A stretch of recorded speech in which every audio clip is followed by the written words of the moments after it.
अस्सलामुअलैकुम वरहमतुल्लाहि वबरकातुहू। हम बात करेंगे हल्का 140 की सियासी सूरत हाल के हवाले से।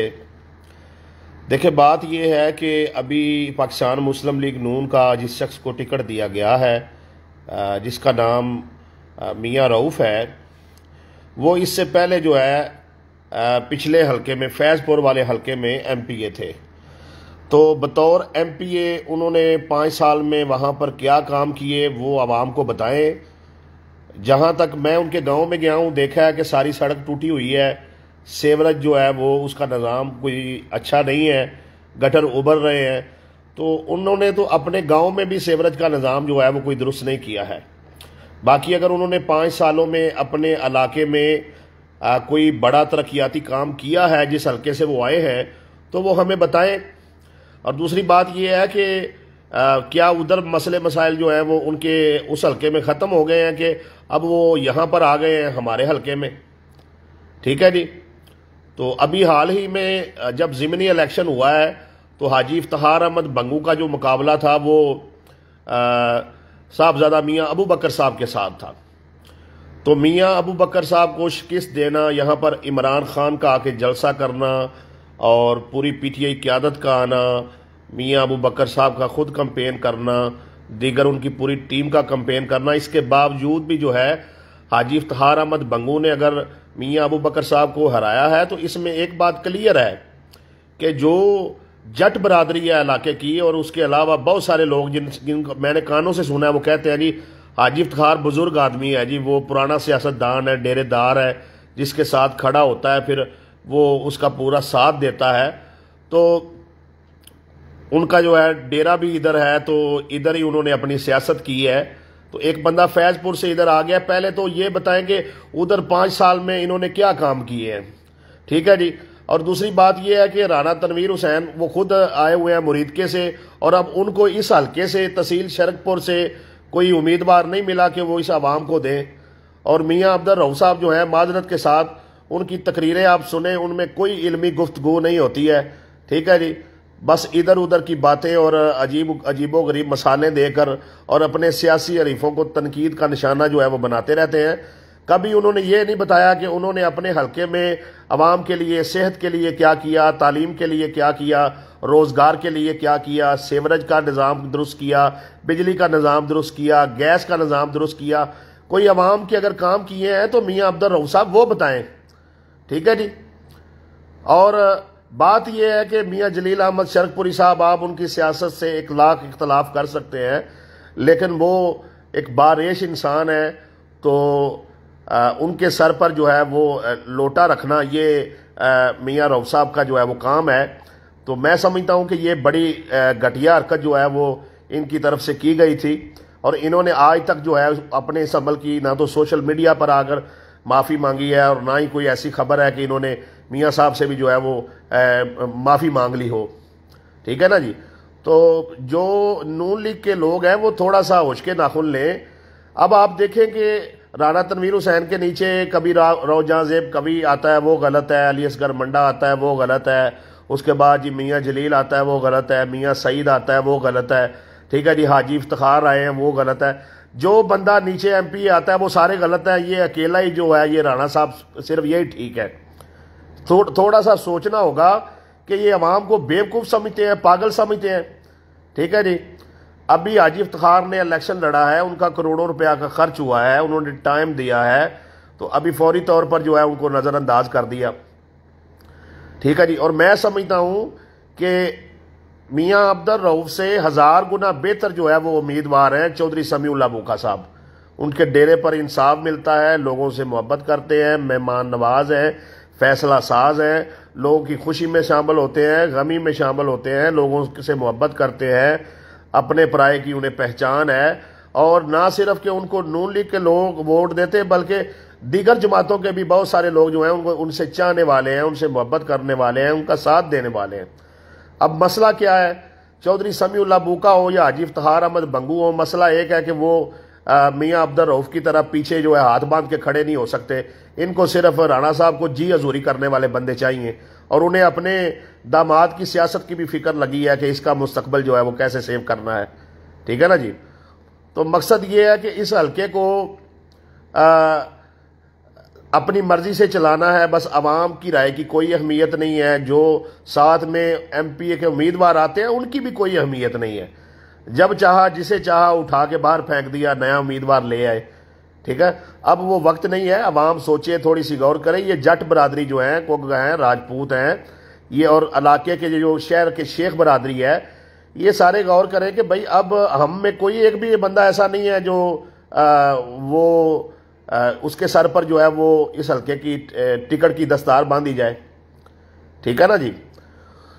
तो ये काबिल गौर बातें हैं। किस मुश्किल हालात में हाजी इफ्तिखार बंगू ने इलेक्शन जीत कर जो है वो राणा तनवीर को दिया है।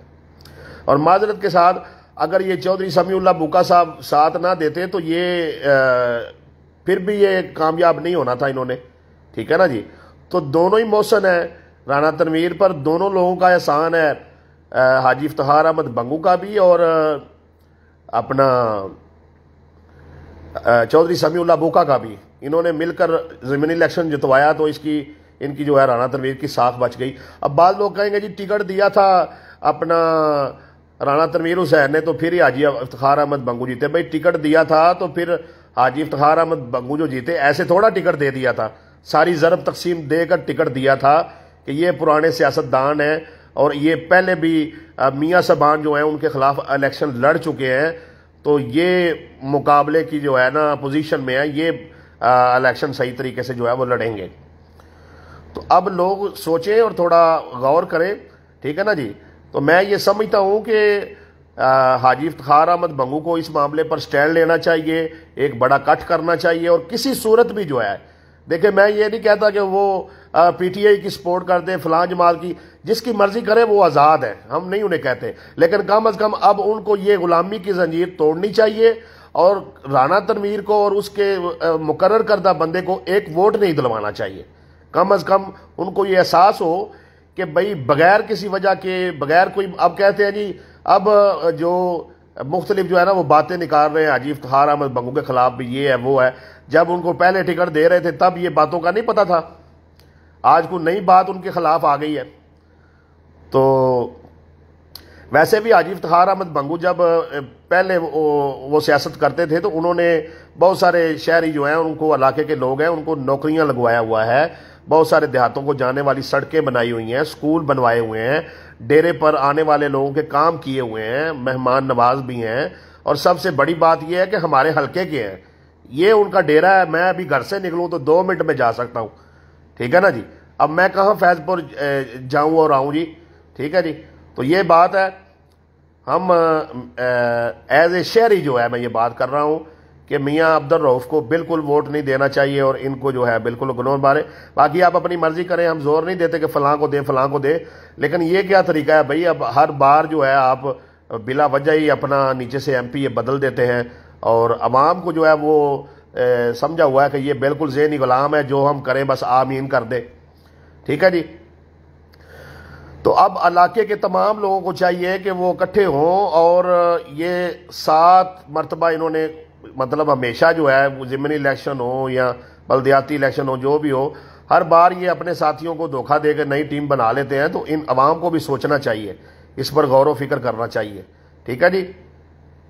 तो मैं समझता हूँ कि हाजी इफ्तिखार अहमद बंगू के साथ ज्यादती हुई है, बंगू बरादरान के साथ ज्यादती हुई है, जट बरादरान के साथ ज्यादती हुई है और वो इस ज्यादती का बदला इस तरीके से ले कि ना तो वो राणा तनवीर को वोट दे और ना ही उसके मुकर्रर करदा एमपीए को वोट दे। आप आज़ादी से जिधर मर्जी वोट डालें, इनको ना दें। मैं ये नहीं कहता फलां को दे फलां को दे। तो आपका कोई, आप सवाल करने की भी हिम्मत नहीं रखते हैं कि पूछ ले कि राणा साहब ये क्या है, आपने क्यों हमें इग्नोर कर दिया है। और ईमान से बताएं, ये वीडियो देखने वाले ईमान से बताएं, किसी एक इलाके के बंदे से उस राणा तनवीर ने मशवरा किया है? वो आपको ज़हनी गुलाम समझते हैं, वो समझते हैं जो हमने फैसला कर दिया वो मानना है। और ये जो 4 चिकट चौधरी साथ में खड़े हैं, इन सब ने जाती मफादात लिए हुए हैं, ये छोड़ नहीं सकते, इसलिए पीछे हाथ बांध के खड़े रहते हैं। अवाम की किसी को फिक्र नहीं है। अवाम अपना फैसला खुद करे, अपना नुमाइंदा खुद चुने। आपके वोट की बड़ी अहमियत है, अपने वोट की ताकत से इस निज़ाम को बदलना होगा। और दूसरी बात यह है, राणा तनवीर हुसैन ने 15 सालों में इस हल्के के लिए कौन सा बड़ा काम किया है, कौन सा तीर मारा है? ठीक है जी।